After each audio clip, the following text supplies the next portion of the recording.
Намаз окубай коюунун жазасы.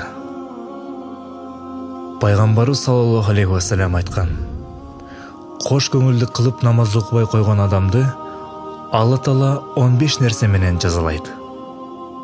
Алардын 6-сы бул дүйнөдө, 3-сү өлүм алдында, 3-сү кабырда, калган 3-сү кабырдан кайра тирилип чыккандан кийин кыяматта берилет.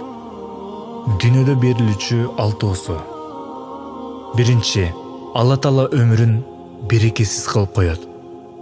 Экинчи, Алла Таала ал пенденин жүзүнөн салих, таква адамдын белгисин алып коет.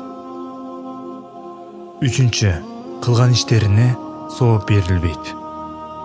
Төртүнчү, кылган дуасы, батасы асманга көтөрүлбөйт. Бешинчи, адамдар бул дүйнөдө эле аны жек көрүп, сыйлабай калышат. Алтынчы, ал адамга салих адамдардын дуасынын пайдасы тийбейт. Өлүмдүн алдында берилүүчү 3 азап. Биринчи, кор болуп өлөт. Экинчи, курсагы ачка жан берет.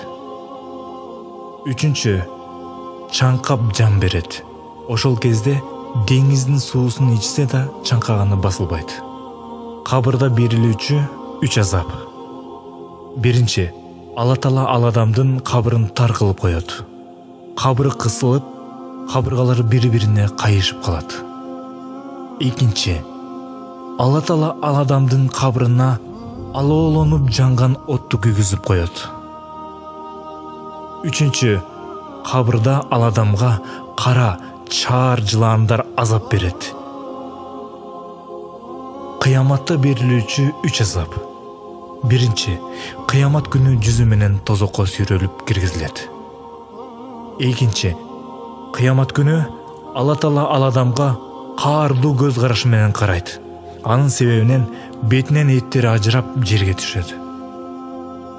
Үчүнчү, Алла Таала ал адамды катуу эсеп кысап калат. Жана периштелерге муну тозокко киргизгиле деп буйрук берет. Багымдат намазын окуган адамдын жүзүндө нуру болбойт.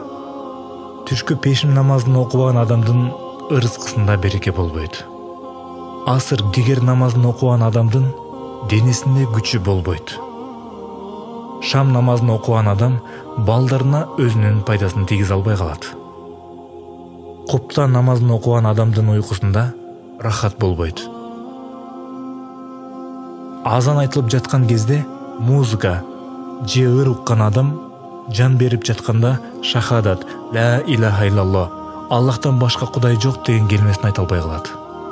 Пайгамбар саллаллаху алейхи вассалам айткан: менден бир аят болсо да жеткиргиле деп. Бул маалыматты жакындарыңыздарга жеткириңиздер.